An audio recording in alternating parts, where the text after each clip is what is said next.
bottom line is my sister was married to Kim Henkel. I was doing a children's play in Chicago at the Goodman Theater. 2 shows a day, 6 days a week, for $75 a week, clear. Which comes down to like $12.50 a show or something. And Kim called me up and said I had met him once, you know, at the wedding, and I had met him another time. Didn't know him that well.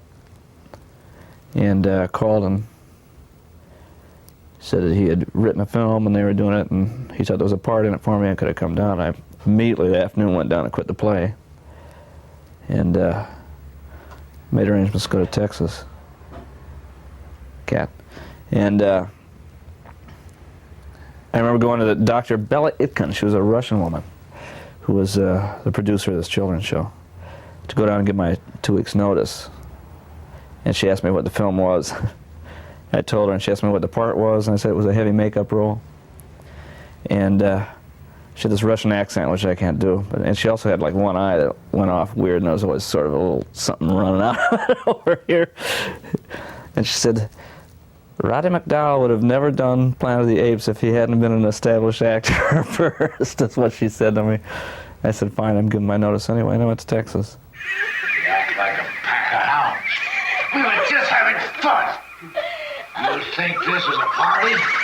I was doing a show, we were doing a movie up in Columbus called The Wind Splitter, which I had a part in. I was the father of the young hippie that went to California and came back, and the town hated him because he had long hair. So there were 3 roughnecks in it, and one of them was Tobe Hooper. He was in the movie. And the movie came out, and it didn't go very far. I got a call one day from Tobe Hooper in Austin. He said he was in the, I didn't even remember him. Said he was going to do a movie, and would I like to be in it? And this was Chainsaw.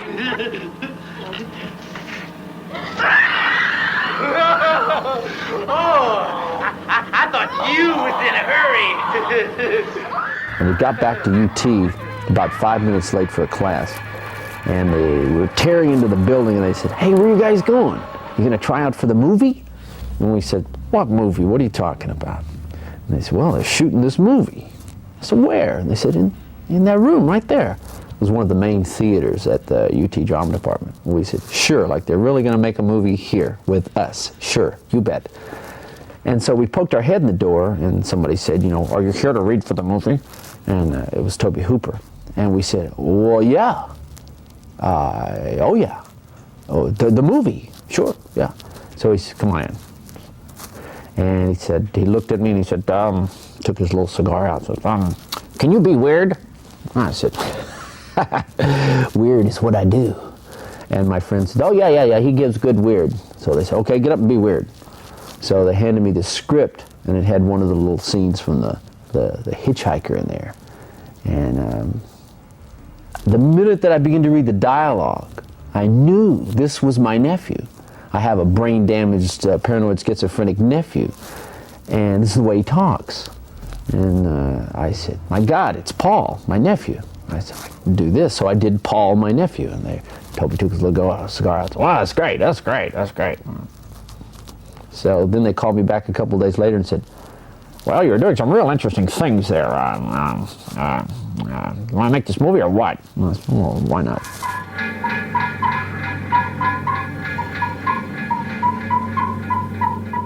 The summer that they started shooting, I had in fact run into a guy who played in Of Mice and Men with me. And that's how I got involved with Chainsaw, was that we went in to have a cup of coffee in a drugstore, and this guy who was a friend of his saw him and came over and joined the conversation. And then told me about this movie they're shooting and that they were still casting for the killer. I called the casting director, who was Bob Burns, doubling as casting director in addition to doing his the effects. And I went down and met him and talked to him for a while. And then what happened was he just said that he'd call me. You know, they had other people to talk to, and so I figured that was that. You know, they weren't going to call me. And about 2 days later, he called me and said he wanted me to come down the next day to meet the director and the writer.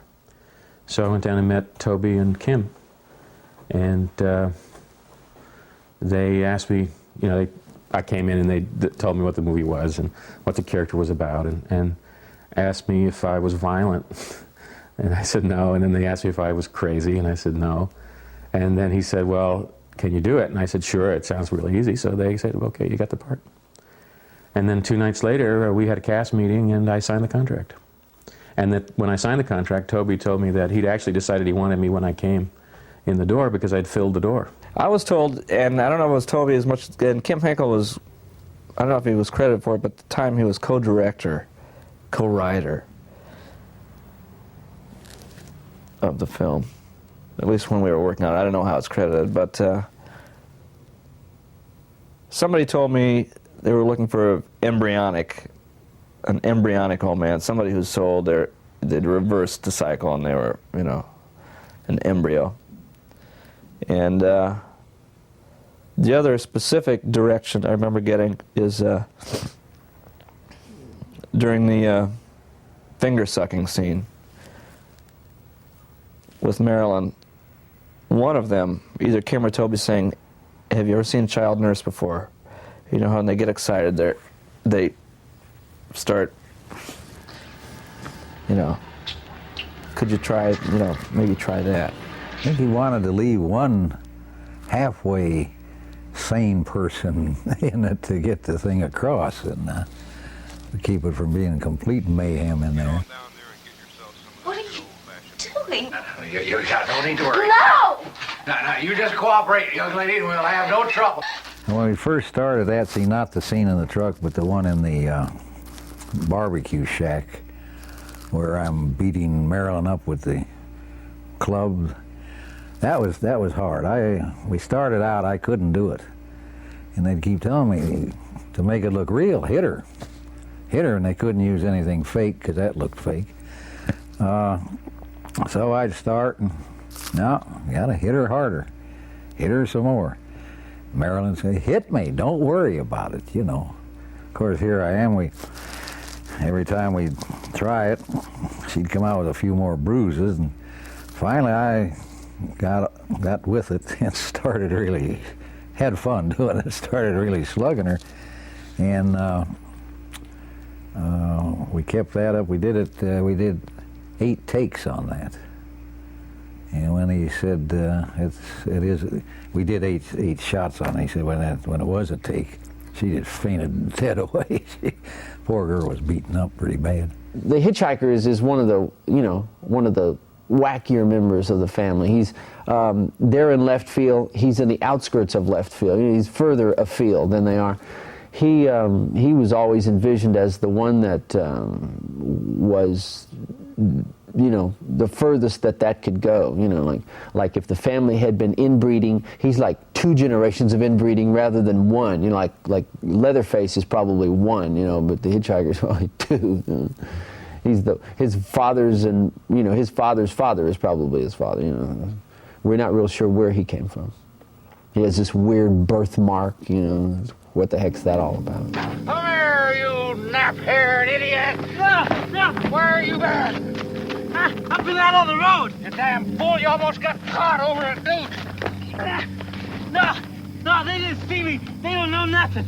I told you to stay away from that graveyard! The scene where Seadow is chasing me in front of the truck and the artsy-fartsy lights behind and all of the smoke coming up, it's not even smoke, it's dirt.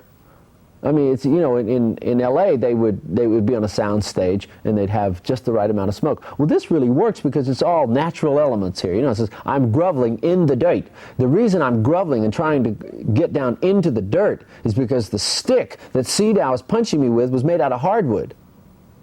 And he was beating me up, you know, and I could hear my skull cracking inside my head. And I'm going, ah! And Hooper's over the cycle. That's great, that's great stuff. Give me some more of that. I said, and you know, in between takes, I'm going, Mr. Hooper, I think, you know, my ear is bleeding because this is like a hardwood thing. Like balsa would be good to do. We can dub the sound. No, let me see. And he would walk over and he would hit his hand with, nah, it's okay. I said, no, hit yourself on the head with it, creep.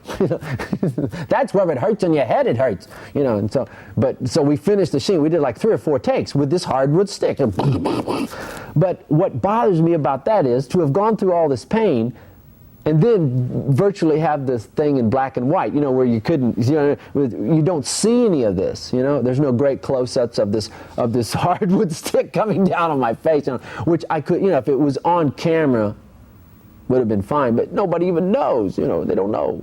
Originally, we had planned to have the character speak at least some sort of gibberish that had some meaning, so we'd gone through the character, through the lines, so that I knew what the meaning was supposed to be, and of each time, you know, the lines each time that Leatherface tried to speak. And when we did it the first time, Toby stopped that and said, no, that was too rational, that Leatherface wasn't that verbal, he couldn't talk. And so we cut all that out because of Toby's perception of what Leatherface was like.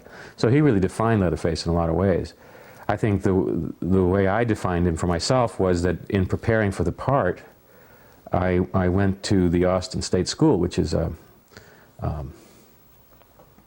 home, large campus for retarded persons, and I spent several days walking around the campus pretending I was a student there, or an inmate, and trying to pick up the physical mannerisms of the way some people walked. I didn't think there was really anything else I could do, because obviously the character really doesn't have many lines and is there really only as a physical presence. I thought that was really the only way I was going to be able to define the character anyway. So I spent enough time there to try to learn how to walk a certain way that I felt in some way presented this sort of mental state of this guy. And I went to a friend's farm for a while and watched his pigs and tried to get him to squeal.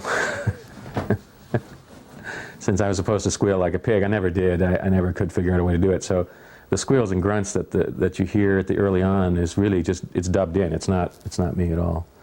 The only sound I make is that sort of groaning scream there when I killed Kirk.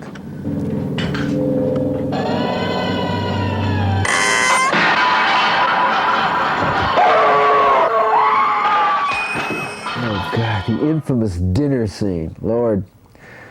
The dinner scene stands out in my mind as probably the most intense, the most incredible, fantastically creative, labored, pregnant, you know, it's all of these words rolled into one. I mean, here was this table, right?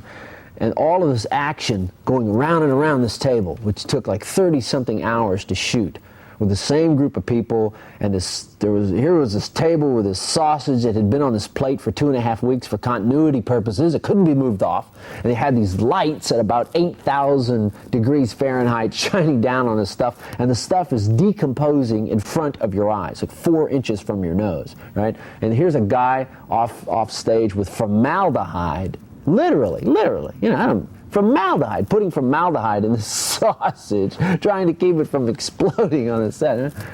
And then there's this chicken head, right? Like Burns had this great idea. He takes this chicken head, he cuts the head off the chicken, nails it to a board, right?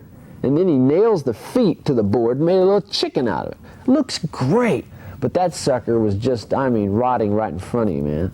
And I mean, we were all sitting there, you know, says, don't do that on camera. We can see you on camera wrinkling your nose. Wrinkling my nose, I'm about to projectile vomit all the way to Peoria. Come on, what are we talking about?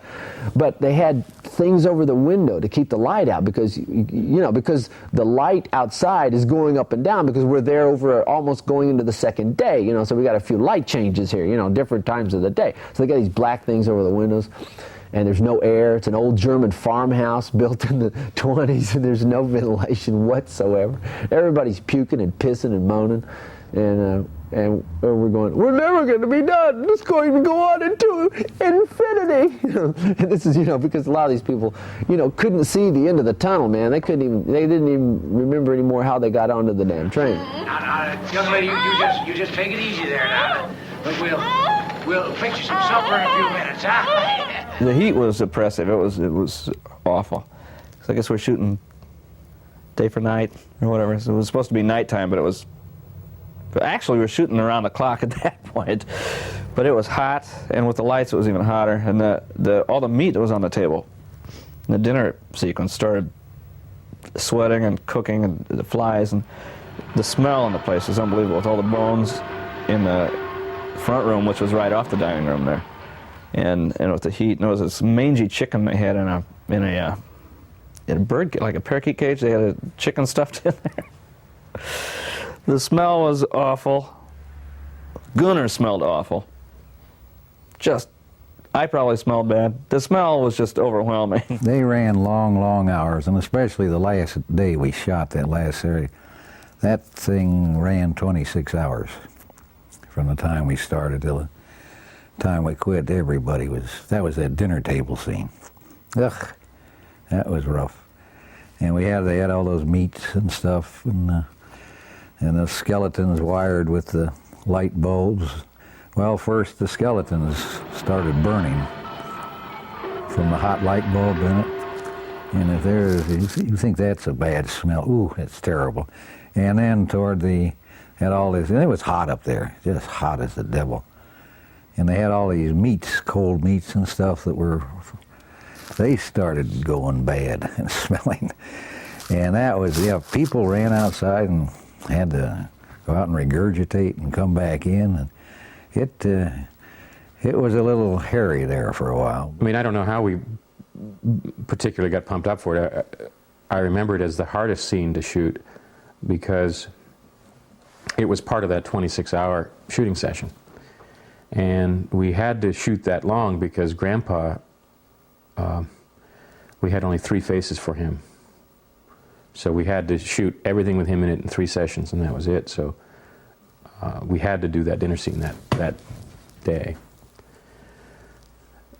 It was a real long scene to shoot because it was a long scene, particularly as we originally had. I mean, I think it's something like 5 minutes long, and we had to shoot enough angles on it, and we had to match the shots close enough that we had a lot of takes. We actually shot the movie, I think, in a pretty low ratio, but that scene, I think the ratio was higher because we had to get it exactly right each time, and we had to time it out well each time.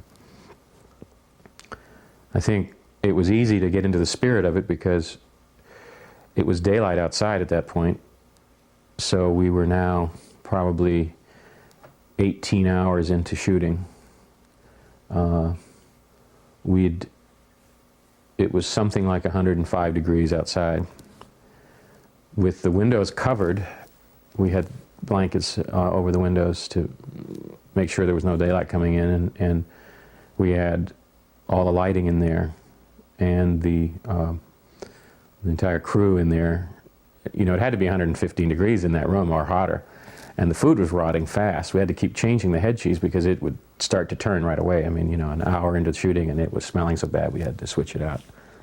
And so I think it was very easy for the scene to be very intense because we were all overheated and we all smelled bad, and you know, and the food smelled awful, and you know, and probably nobody liked each other at that point anymore, you know. So it was easy to squabble and fight. And well, as I said, you know, that was the scene where I finally sort of forgot myself and got very involved with killing Sally. I mean, I had that moment when Ed is yelling, "Kill her, kill the bitch," and where I'm thinking, yeah, you know, let's get her, let's get this over with. Hit her! Hit that bitch! It was like its own major amphetamine, you know, it just got crazier and crazier and crazier. You know, you're sitting here at 4 o'clock in the morning talking about hitting people in the head with hammers. What's the best way we can depict the hammer coming down the back of the head? I mean, these are grown men sitting in a room discussing this like it was some kind of, you know, scientific tenet that they're working on here. You know, where we should have the hammer. Well, what angle are we going to have that it's going to fall into the bucket just right? Grown men sitting in a room talking about hitting a woman in the back of the head with a steel hammer. And people sitting calmly going, yes, I think that'd work. It's unreal. Actually, until we got into that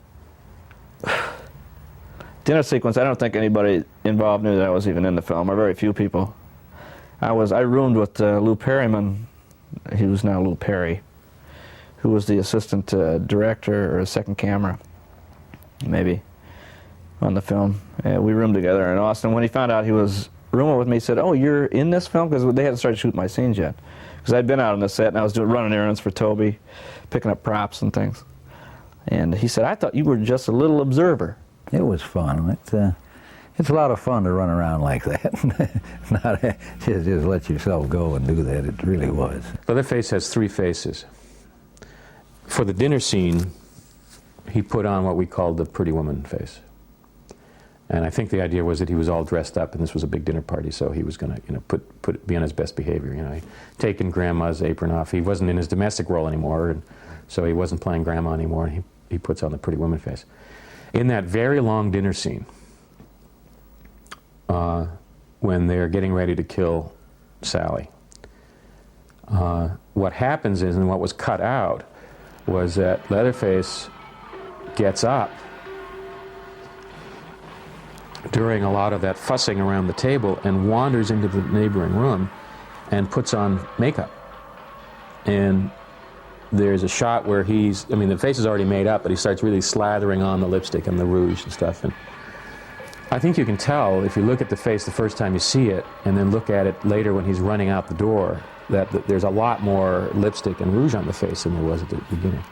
And I guess the idea was that Leatherface is so that he almost takes on the personality of the face that he's wearing. That's whatever personality Leatherface has is whatever mask he happens to have on. And the idea was that he was going to be, all primped up for dinner, and his big, they were having guests for dinner.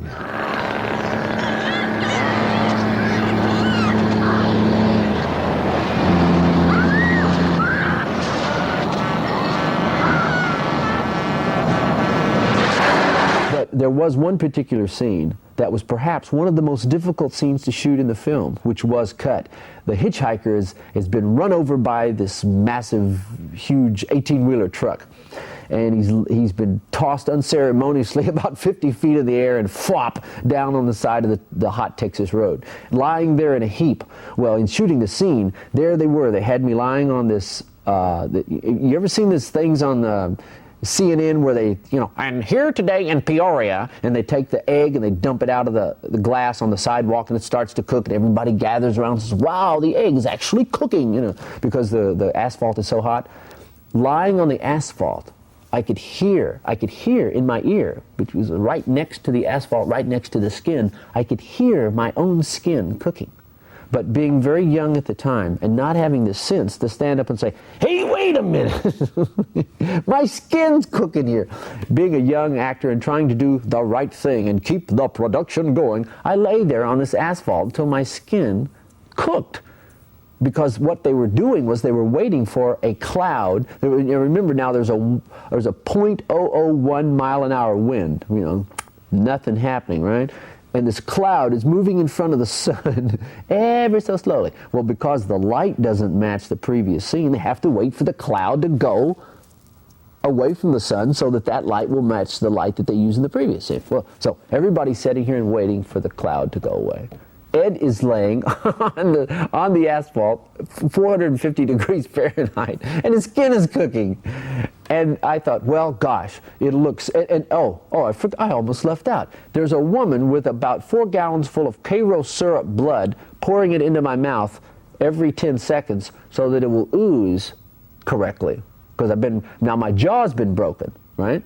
By the impact of the truck. And the only way that they could get the jaw to look right was to prop it up with something. Well, in the history of B-grade movies, we don't want to get some kind of expensive $400 mouth joist, so use this flat rock, which is more or less round on most of its edges. And they cram this underneath my jaw like this to give it that look of a broken jaw. So we've got the jaw being protruded through with the rock, we've got the Cairo syrup in the mouth, we've got the 450 degrees Fahrenheit things, and then later I find out they didn't use the scene.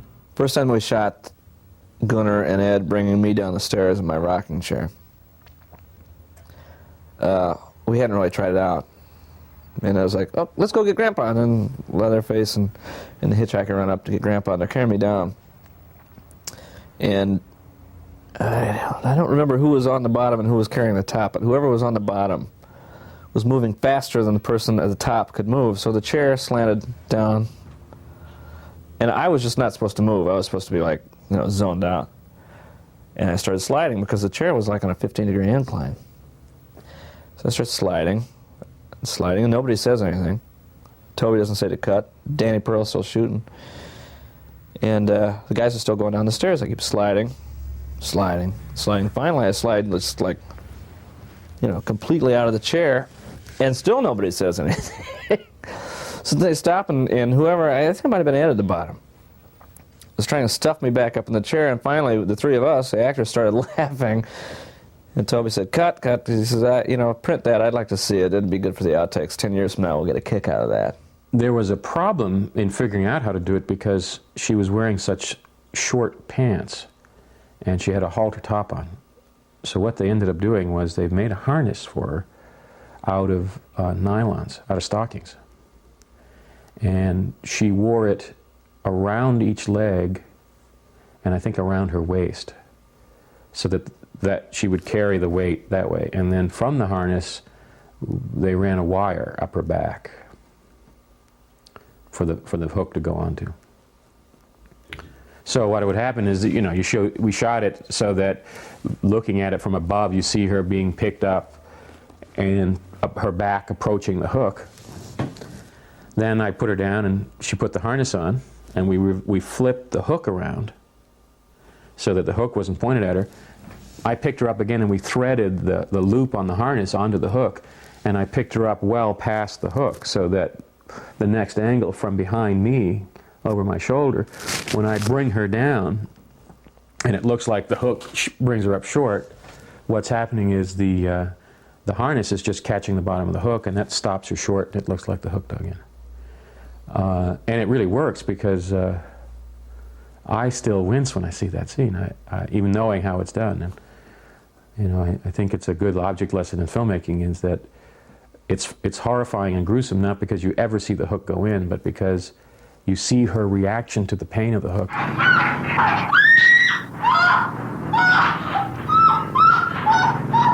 The implication in Chainsaw is one of its strongest things. I have won bet after bet after bet of people who have seen the film once, maybe twice, betting me that you see the hook go through the girl. You do not see the hook go through the girl, but they will. Of course you do. The hook goes right through. It was a great shot. You see him setting her down on the hook, but what your mind does is finish the image. It finishes it. You know, it finishes it for you. Your mind does. It's inevitable if you have any imagination whatsoever. And so they'll bet me that, and they also bet me that that you see Paul Partain cut in half in the wheelchair. You never see anything except Leatherface.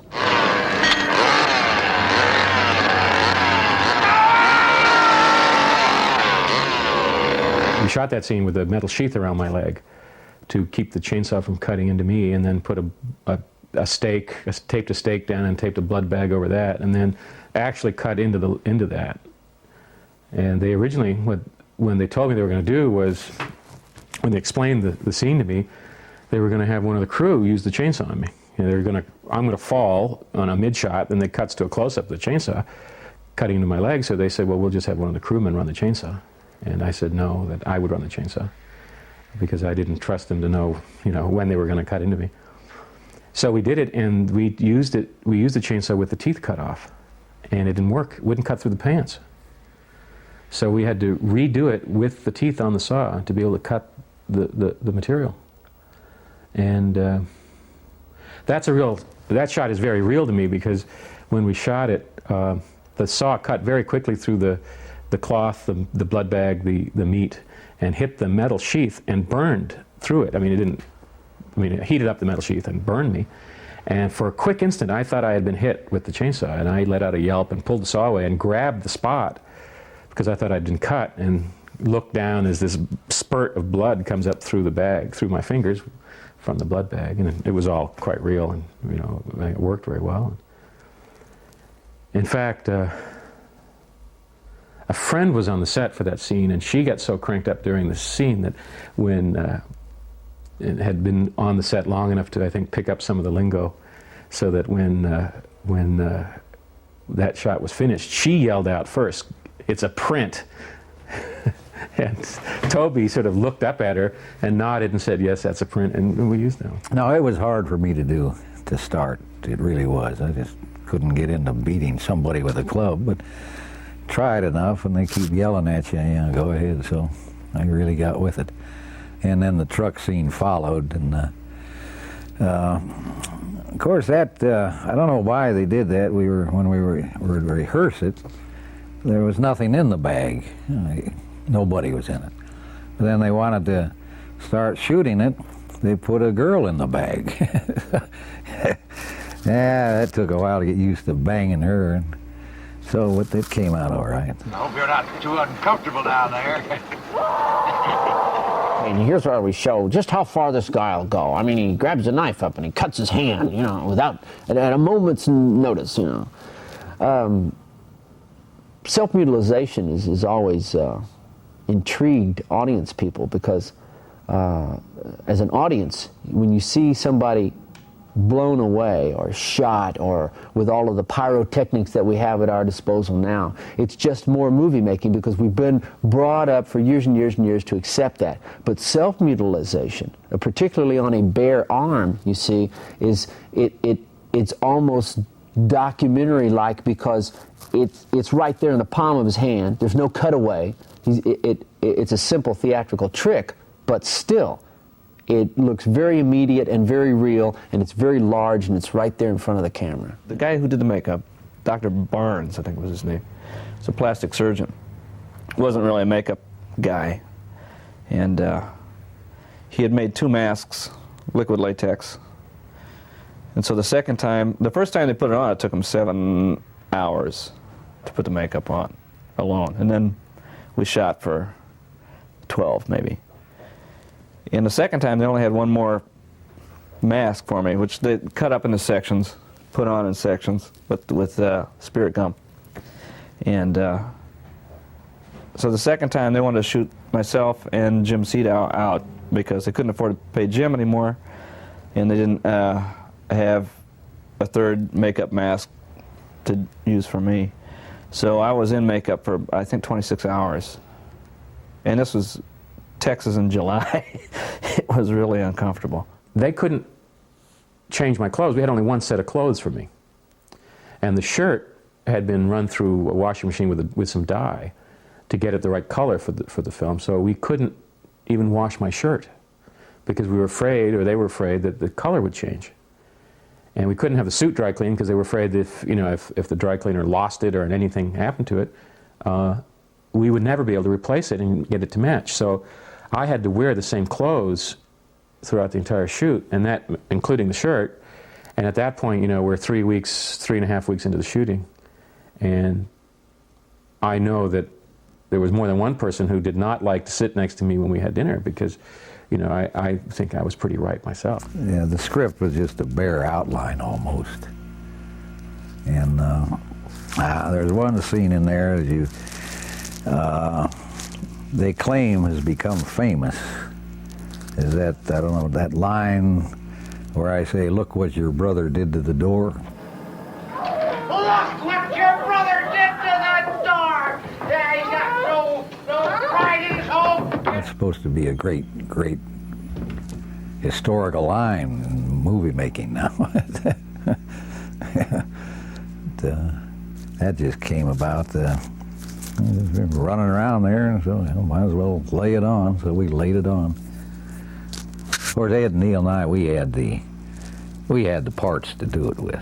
I have to admit, unless you have a tremendously good script, unless you have a Kasdan or a Brooks or somebody like that writing you a really good script, I have to admit, if I have my choice, put me out there on that set with no dialogue at all, where it simply says in the script, "Hitchhiker runs up and grabs Sally."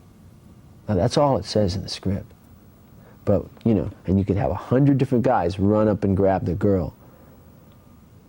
But my idea was to whip out my razor, and instead of grabbing her, trail behind her, whipping with the razor behind her. Instead of catching her, he just cuts her to ribbons.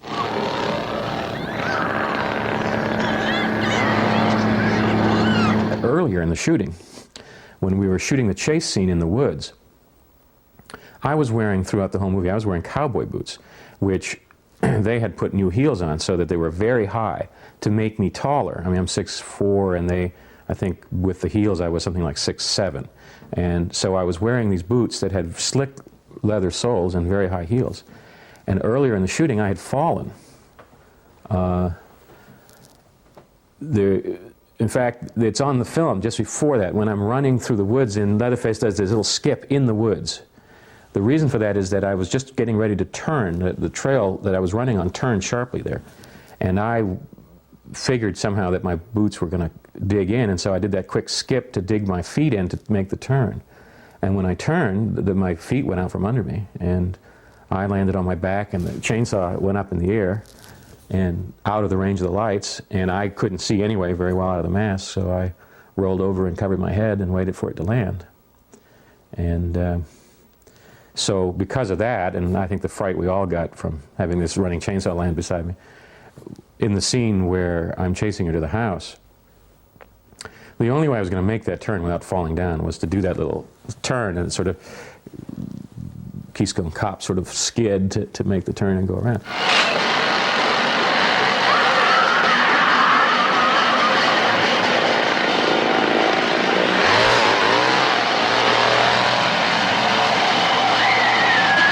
I'd end up over at Toby's apartment with Kim in the middle of the night drinking beer, and they were rewriting constantly through the whole thing. And I do remember them one night sitting up and drinking beer and trying to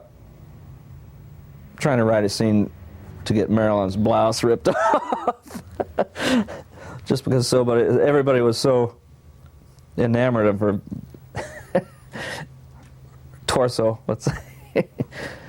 Which never came across, because believe it or not, Toby was worried about rating, being able to get it on television. I remember going into the first time I went to see Rush's, and Toby had, it was Danny Pearl who was first camera on it, had him taping off the Steenbeck. You know, and I said to I guess Lou Perryman was there, I said, well, you know, why is he doing that? He says, well, we want to see what it's going to look like when they cut it down for TV. I said, well, if he thinks he's going to get this thing on TV, he's nuts. There were a couple of times when I felt very strange. It was inevitably late at night. It would be like, 2, 3 in the morning. And I'd be sitting there getting made up. And in the still Texas night, you could hear Marilyn screaming. And it was just a real strange kind of, I'd look in the mirror and there was this strange person there with a huge face-long purple-red birthmark on his face and sores all over his face. And I had this big knife and this,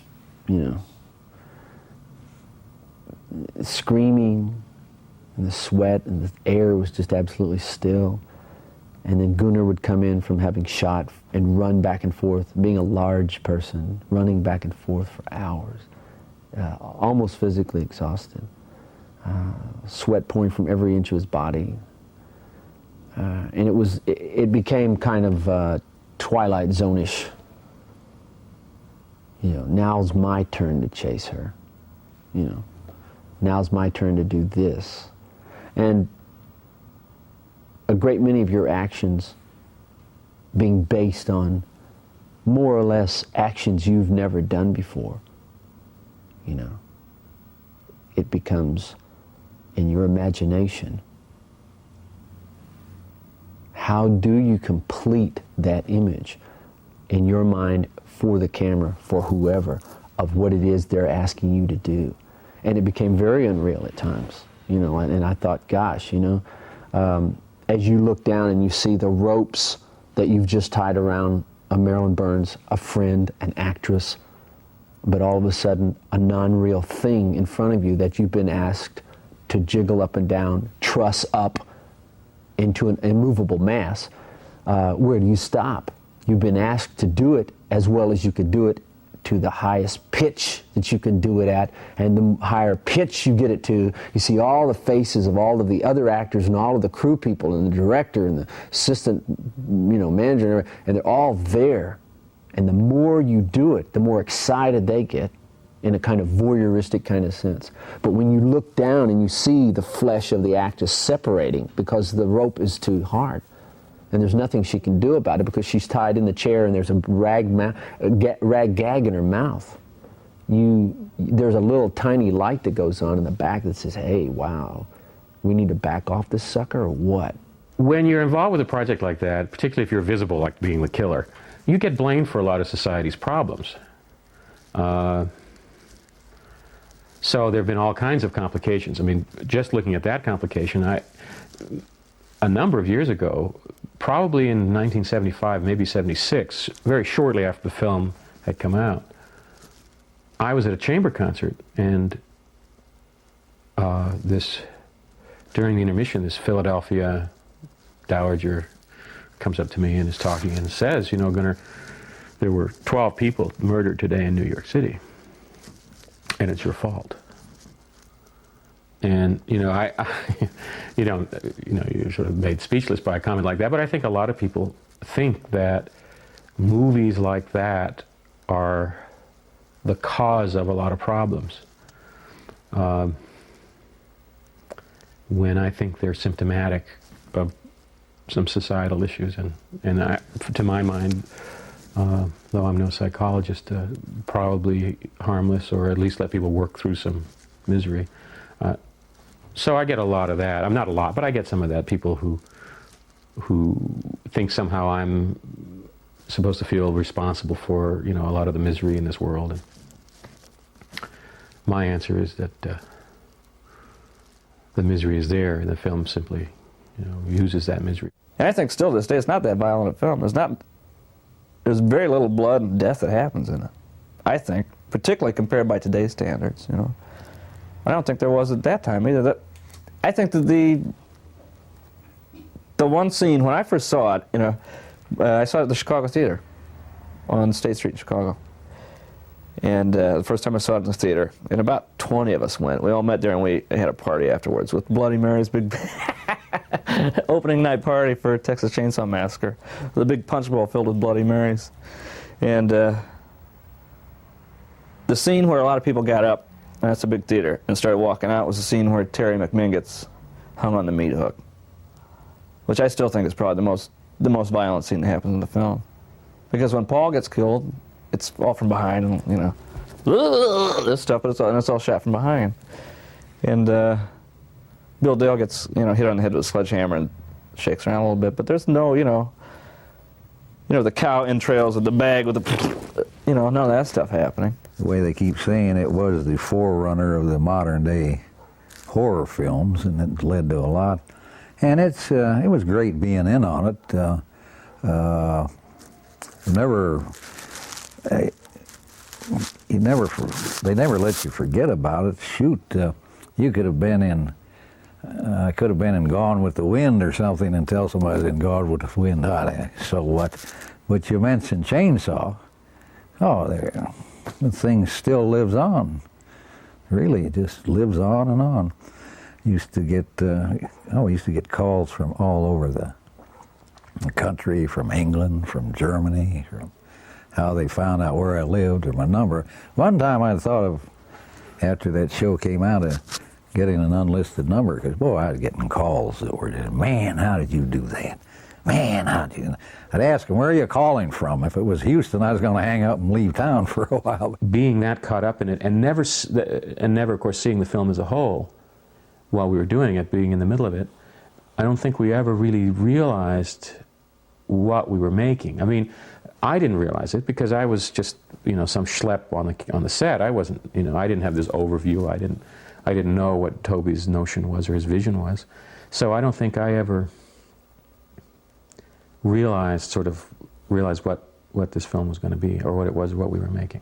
And the thing that helped us a great deal was the 115-degree Texas weather, which by the time you got, pound and a half of sweat in your eyes and your mouth and your nose and your clothes were all sweaty and they hadn't been washed in 6 weeks. It got easier and easier and easier as we took all the environmental aspects of the family to become the family. Easier and easier. We were around the kind of food they were eating, we were around the clothes they wore, we were in the smell they were in. I mean, it was in the air. So it became easier and easier and easier. You act like a pack of hounds. We were just having fun. You think this is a party? I feel sad that I didn't make any money. Also, in '74, there was in France, there was a T-shirt going around with my picture on the front of it.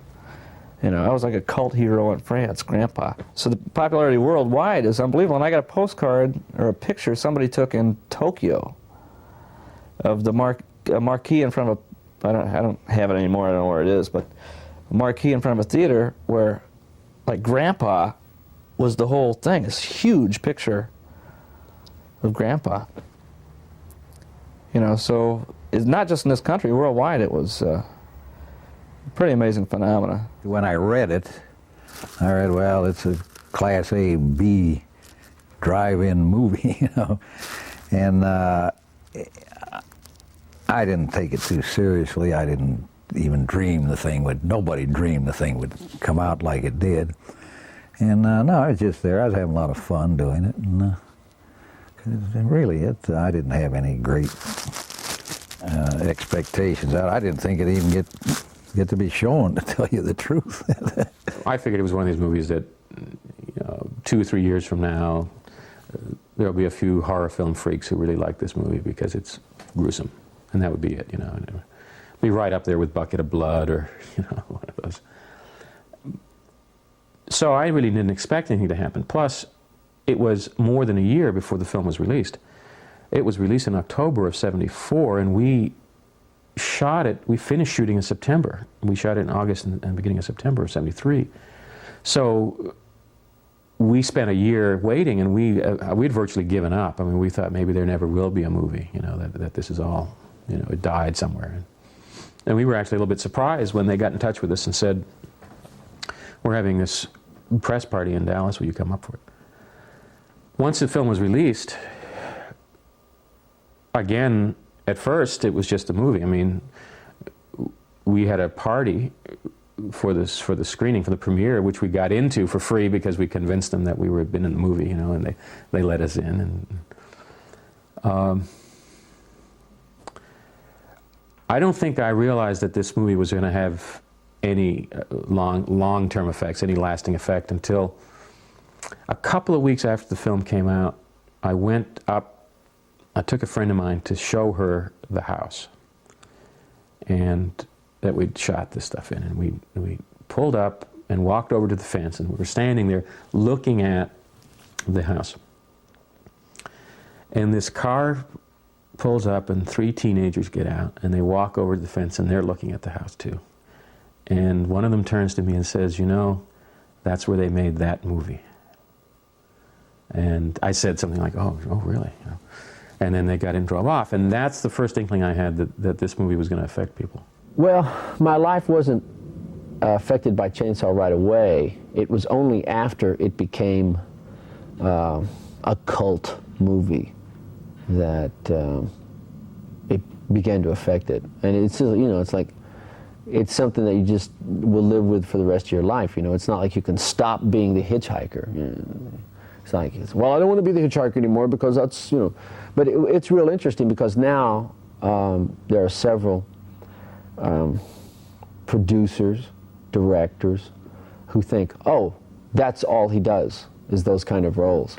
When that's the only thing of that nature besides Future Kill, which was a direct outgrowth of having been in Chainsaw. You see, I would never have done Future Kill without having done the Chainsaw role, see, because it was offered to me because of the Chainsaw thing. Right? But, for example, very few, a lot of casting directors that don't know me, not from the Southwest, because the ones from the Southwest know, but you know, other people from other parts of the country are astonished to find out that I've done you know, ABC TV movies with Mary Hartley. I've got commercials running on World's Greatest Commercials. I have done 3.5 years with a comedy group called Esther's Follies, 6 shows a week, all sold out. You know, he does comedy, you know, that kind of. But wow, you know, it's great, you know. But it's once you get typed, you know, it's very difficult, especially if you do it correctly. Well, in fact, on Chainsaw 2, people would come by wanting autographs from Chainsaw 1, and fellas that had these huge, beautiful posters that I had never seen before that were made in Germany, in France, in Italy, you know, with our pictures on them, all in German, all in French. I saw one taping of it with Japanese dubbed in. And you think we weren't funny with Japanese dubbed in. Should have shown it that way all the time. Oh, that was funny. When a friend of mine introduced me to a woman who was very impressed by the fact that I was a movie star, you know, big M, big S, and wanted me to take her to see this movie, and I had, you know, real fantasies about where this was going to go, and of course where it went was to a locked door. I mean, we went to this movie, and she was very delightful and excited, and I was all pumped up, thinking this was going to be great, and we went to this movie, and I think, as I put it in the article, she was curiously silent on the way home, and was not very talkative, and as we walked to the door said, "Thank you, I had a nice time," stepped through the door and slammed it in my face. And I think at that point I realized that I wasn't going to capitalize on this movie. Sally, I hear something. Stop! Stop! It's always amazement, for one thing, because I play a role that, for one thing, it's usually disbelief, because it's like, yeah, anybody could say they played Grandpa, you know, with all the makeup and everything. And then once they're convinced, it's just amazed or admired. There's a guy that I just started working with, a new waiter, that they just hired like 3 days ago, who overheard me talking to one of the other waiters about you guys coming to talk to me, who said, "Are you serious? You were really in Texas Chainsaw Massacre?" I said, "Yeah." He said, "That is my all-time favorite movie of ever," you know. I started asking me all these questions, pumped me for questions for like an hour, you know. So I get a lot of admiration. There are a lot of people who just think it's wonderful, you know, and don't understand why I'm not a multimillionaire. I think the popularity of Chainsaw is perhaps deserved because it was a creative effort on a great many people's parts, from the production manager and the editor and the cinematographer and the director and the script writer and the actors and the crew people. I think it was, you know, because you got to do more things on a set like this than you could ever even begin to discuss on a regular feature film. You know, you had crew members doing jobs, you know, there's a great deal of crossover, you know. And so you get to suggest things. Grips could suggest the lining up of a shot. You know, you can't do that on a regular feature film. If you did that in Hollywood, they'd send two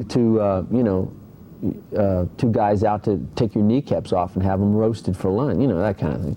But so you have all this creative energy and all of these ideas and all of this stuff flowing together. And because there wasn't a big, long background of this is the way we make movies, see? There wasn't a lot of the cliches in there that you usually see. There was some very ingenious working out of shot angles. It was a very learn-by-doing kind of thing. So you get this kind of documentary-type style filmmaking because that's the only way they could figure out how to do it.